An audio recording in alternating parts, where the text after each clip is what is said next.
Shalom dan selamat pagi Bapak Ibu dan Saudara yang terkasih dalam nama Tuhan kita Yesus Kristus. Jumpa lagi pada pemberitaan firman Tuhan di Minggu hari ini tanggal 19 April 2020.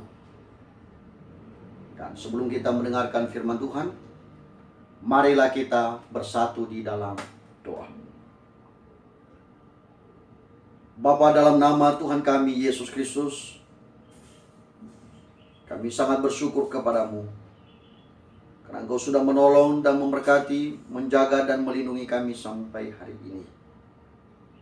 Tolong kami Tuhan ketika kami belajar firman-Mu, urapi hamba-Mu dan urapi jemaat-Mu, sehingga setiap bagian firman Tuhan dapat kami mengerti, kami terima, dan oleh Roh Kudus kami dikuatkan melakukannya.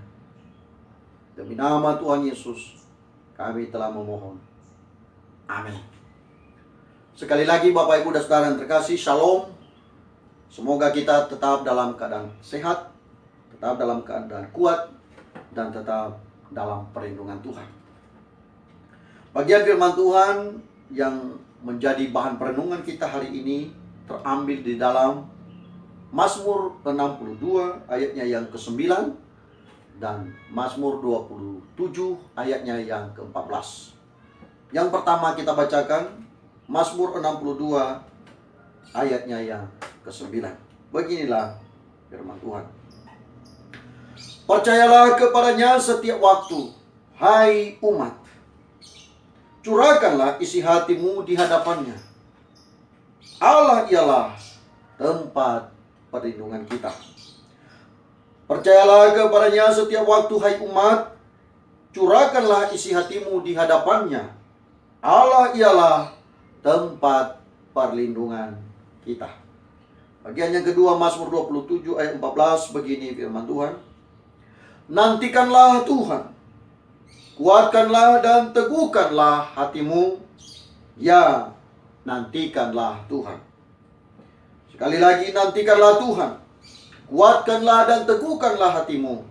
Ya, nantikanlah Tuhan. Demikian jauh pembacaan firman Tuhan. Berbahagialah setiap kita yang membaca, merenungkan, dan memelihara sabda Tuhan dalam kehidupan sehari-hari. Tema pemberitaan firman Tuhan pada hari ini, Bapak Ibu dan Saudara yang terkasih, adalah di masa sukar tetap percaya kepada Tuhan. Sekali lagi, di masa sukar tetap percaya kepada Tuhan. Bapak, Ibu, dan Saudara yang terkasih dalam nama Tuhan kita Yesus Kristus, seperti yang kita ketahui bersama, bahwa akhir-akhir ini seluruh penjuru dunia, seluruh belahan dunia mengalami masa kesukaran, masa sulit, termasuk di Amerika, di Cina, di Inggris, di Italia, di Arab Saudi, termasuk Indonesia. Semua menghadapi masa sukar dan masa sulit oleh karena COVID-19. Semua umat manusia terganggu oleh karena virus yang begitu kecil, yang tidak terlihat, tapi membawa masa sukar dalam hidup manusia. Oleh karena itu Bapak, Ibu, dan Saudara yang terkasih, dalam keadaan seperti sekarang ini, maka ada beberapa hal yang harus kita ingat, sehingga dalam menghadapi masa kesukaran ini, kita lulus dan kita berhasil melewatinya. Hal yang harus kita kerjakan yang pertama adalah, di dalam ayatnya yang ke-9 tadi dikatakan, percayalah kepadanya setiap waktu, hai umat. Perhatikan kalimat ini Bapak, Ibu, dan Saudara yang terkasih dalam nama Yesus. Ada kalimat yang betul-betul diperintahkan kepada setiap umat yang percaya. Umat yang sungguh-sungguh percaya kepada Tuhan dikatakan, percayalah kepadanya setiap waktu. Jadi, bukan hanya waktu baca firman, bukan hanya hari esok, bukan hanya minggu depan atau tahun depan, tetapi setiap detik, setiap waktu kita percaya kepada Tuhan. Percaya kepada Tuhan berarti kita mempersembahkan hidup kita kepada Tuhan. menyerahkan hidup kita kepada Tuhan seutuhnya, dan bersungguh-sungguh bergantung hanya kepada Dia dan tidak kepada yang lain. Percaya kepada Tuhan karena Dialah yang sanggup menyelamatkan umat manusia. Orang yang berdosa pun diselamatkan oleh Tuhan. Orang yang menghadapi kesukaran diberi jalan keluar oleh Tuhan. Orang yang menghadapi jalan buntu diberikan jalan keluar oleh Tuhan. Karena itu percayalah kepada Tuhan. Percayakan kehidupanmu hanya kepada Dia satu-satunya yang sanggup untuk menolong dan memberkati. Langit dan bumi adalah milik Tuhan. Segala isinya adalah milik Tuhan. Karena itu percayakan kehidupanmu kepada Tuhan, karena Dia sanggup melakukan banyak hal dalam kehidupan kita. Yang kedua, kalau kita percaya kepada Tuhan, maka yang kedua, curahkan isi hatimu kepada Dia. Tumpahkan seluruh isi hatimu kepada Tuhan dan jangan kepada yang lain. Jangan kepada setan, jangan kepada iblis, jangan kepada roh-roh nenek moyang. Curahkan isi hatimu kepada Tuhan. Apa saja yang engkau sedang alami sekarang ini, yang ada di dalam hati dan pikiranmu, curahkan semuanya, sampaikan kepada Tuhan. Pekerjaanmu terganggu, sampaikan kepada Tuhan. Ekonomimu terganggu, sampaikan kepada Tuhan. Engkau menghadapi sakit penyakit sekarang ini, sampaikan kepada Tuhan. Minta kesembuhan kepada Dia, minta pertolongan yang daripada Dia. Sampaikan isi hatimu. Atau mungkin juga engkau sedang menghadapi kesukaran karena tidak ada bahan makanan hari ini. Doa Bapa kami mengajarkan kepada kita, berilah kepada kami makanan yang secukupnya. Mintalah kepada Tuhan hari ini. Sampaikan kepadanya bahwa engkau tidak memiliki bahan makanan. Maka Tuhan akan menolong dan memberkati engkau. Curahkanlah isi hatimu kepada Tuhan. Yang ketiga, dalam pasalnya yang ke-27 ayat 14 tadi dikatakan, nantikanlah Tuhan. Kalau kita percaya kepada Dia, kalau kita sudah serahkan isi hati kita kepada Tuhan, maka nantikanlah Tuhan. Menantikan Tuhan dengan sabar, dengan tekun, karena Dia layak untuk dinantikan, dan memang Dialah sumber penghidupan satu-satunya, dan tidak ada yang lain. Karena itu kita nantikanlah Dia. Kita nantikan pertolongannya, kita nantikan cinta kasih-Nya, kita nantikan anugerah-Nya, kita nantikan jalan keluar yang Dia berikan kepada kita. Kita nantikan Dia dengan cara apa? Nantikanlah Dia di dalam doamu. Apalagi seperti sekarang ini Bapak Ibu, pemerintah menganjurkan kita supaya di rumah aja. Itu artinya bahwa sekarang ini kita memiliki waktu di rumah begitu banyak, dan karena itu perbanyaklah jam doamu kepada Tuhan. Jangan terlalu banyak waktu untuk ngomel, terlalu banyak waktu untuk main Facebook, main WA, juga nonton YouTube. Itu semua boleh saja, tapi perbanyaklah jam doamu. Dia dapat nantikanlah pertolongan. Yang kedua, ketika kita menantikan Tuhan, bukan saja kita berdoa, tapi kita juga menaikkan puji-pujian dan penyembahan kepada Tuhan. Kiranya dengan masa-masa sukar dan kita lebih banyak waktu di rumah sekarang ini, kita juga semakin banyak lagu-lagu pujian yang kita hafal bagi kemuliaan nama Tuhan. Sehingga setiap waktu nanti kita bisa menyanyi dan kita bisa memuji Tuhan dalam situasi dan keadaan apapun. Kalau kita juga menantikan Tuhan, maka kita perlu belajar firman Tuhan. Perbanyaklah ayat Alkitab yang engkau hafal. Perbanyaklah ayat-ayat Alkitab yang engkau hafal. Perbanyaklah kitab suci yang engkau baca dan engkau renungkan. Sehingga kita semua nanti semakin hari semakin mengerti isi hati Tuhan, karena kita banyak merenungkan firman Tuhan. Yang keempat, kalau kita juga sudah percaya kepada Tuhan, kita mencurahkan isi hati kita kepada Tuhan, dan kita menantikan Tuhan, maka kuatkan dan teguhkanlah hatimu. Ini bicara tentang komitmen. Ada banyak tawaran di dalam dunia ini yang bisa membuat kita goyah.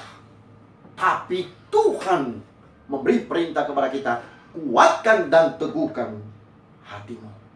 Ini berbicara tentang keadaan hati dan kesungguh-sungguhan di dalam hal mengikut dan mencintai Tuhan. Karena itu dia katakan, kasihilah Tuhan Allahmu dengan segenap hati, dengan segenap pikiran, dengan segenap akal budi, dengan segenap kekuatan, dan dengan segala hal yang ada di dalam kehidupan kita. Totalitas kehidupan kita, komitmen kita kepada Tuhan, kita tidak akan goyah apapun yang terjadi. Nah, oleh karena itu Bapak Ibu dan Saudara yang terkasih dalam nama Yesus, kuatkan hatimu. Karena bisa saja kita goyah di saat seperti sekarang ini. Mungkin kita juga sudah mulai jenuh berdoa, jenuh memuji Tuhan, jenuh untuk merenungkan sabda Tuhan. Tapi hari ini kita diingatkan, teguhkan dan kuatkanlah hatimu. Mengapa kita melakukan itu semuanya Bapak? Kita percaya kepada Tuhan. Kita curahkan isi hati kita kepada Tuhan. Kita juga menantikan Tuhan dan kita menguatkan, meneguhkan hati kita. Karena ada hal yang kelima, yaitu Tuhan adalah tempat perlindungan bagi kita. Tuhan adalah tempat yang paling aman dan nyaman di dalam kehidupan umat manusia. Ketahuilah Bapak Ibu dan Saudara yang terkasih, ada banyak hal di dalam dunia ini yang bisa mengakibatkan manusia tidak aman dan tidak nyaman. Ada gempa bumi, ada banjir bandang, dan juga ada sakit penyakit yang disebabkan oleh bakteri dan virus seperti corona, seperti sekarang ini. COVID-19 telah mengganggu sendi-sendi kehidupan umat manusia. Jadi tidak ada tempat yang paling aman. Negara-negara kaya pun juga tidak aman dan tidak nyaman seperti sekarang. Tetapi di dalam Tuhan kita semua mendapatkan keamanan dan kenyamanan. Kita semua tetap menantikan pertolongan Tuhan. Dan kita tetap berlindung kepada Dia. Karena Dia satu-satunya tempat perlindungan yang paling aman dan paling nyaman. Bapak, Ibu, dan Saudara yang terkasih, mungkin ada di antara kita sudah terlalu jauh meninggalkan Tuhan. Tidak lagi ingat ibadah. Termasuk seperti sekarang ini. Karena disuruh di rumah saja, lalu tidak ingat lagi gereja, tidak ingat ibadah, tidak ingat juga perenungan firman Tuhan. Terlalu jauh kita tinggalkan Tuhan. Tapi saya mau ingatkan kita hari ini, tempat perlindungan, tempat paling aman, bukan di rumah, bukan di kamar, bukan di negara manapun juga, tetapi satu-satunya di dalam Tuhan. Karena itu kembalilah kepada Tuhan. Kembalilah kepada Dia. Engkau sudah terlalu jauh melakukan segala bentuk dosa dan kemunafikan. Hari ini kita diingatkan. Mari kita kembali kepada Tuhan. Tuhan adalah tempat perteduhan paling aman dan nyaman. Kita dibawa ke dalam ketenangan. Karena apa? Dia adalah gembala yang baik bagi kita sekalian. Oleh karena itu Bapak, Ibu, dan Saudara-saudara yang terkasih dalam nama Tuhan Yesus, saya percaya bahwa kita yang mendengarkan firman Tuhan hari ini akan terus berserah diri kepada Tuhan. Di masa sukar seperti sekarang ini, kita tetap percaya ada Tuhan yang sudah menolong kita. Ada Tuhan yang pasti memberi jalan keluar kepada kita. Bukan dukun, bukan orang pintar, bukan juga sesama manusia, bukan juga pemerintah. Satu-satunya yang bisa kita percaya seperti sekarang ini adalah ada Tuhan yang akan melindungi kita. Pemerintah terbatas, sama-sama manusia juga terbatas. Tetapi kasih dan anugerah kuasa Tuhan tidak pernah terbatas. Karena itu, percayakan hidupmu kepadanya. Curahkan isi hatimu kepada Dia. Nantikanlah Dia dalam kehidupanmu. Teguhkan dan kuatkan hatimu, karena Dia adalah tempat perteduhan dan perlindungan paling aman dan nyaman sekarang ini dan sampai selama-lamanya. Amin. Kita bersatu di dalam doa. Bapa di surga, dalam nama Yesus kami kembali bersyukur kepadamu untuk firman yang hidup yang sudah kami dengarkan hari ini. Tuhan, tolong kami untuk bisa kuat melakukannya. Biarlah kami boleh tetap memuji, memuliakan Engkau. Berkati bangsa dan negara yang kami cintai, Indonesia ini. Berkati pemimpin-pemimpin kami. Berkati orang-orang yang kami kasih. Jauhkan kami dari sakit penyakit, dan jauhkan kami dari wabah virus corona ini Tuhan. Dan Semuanya ini boleh berlalu oleh karena kuasa dan otoritas yang daripada Tuhan. Tolong kami Tuhan, pimpin langkah kami. Sehingga setiap keputusan dan langkah hidup kami, pembicaraan kami setelah ini nanti, boleh semakin lebih baik dan berkenan kepada-Mu. Terima kasih untuk firman-Mu, dalam nama Tuhan Yesus, Allah yang hidup, Allah yang menolong dan memberkati kami. Haleluya. Amin. Selamat hari Minggu. Tuhan Yesus memberkati. Shalom.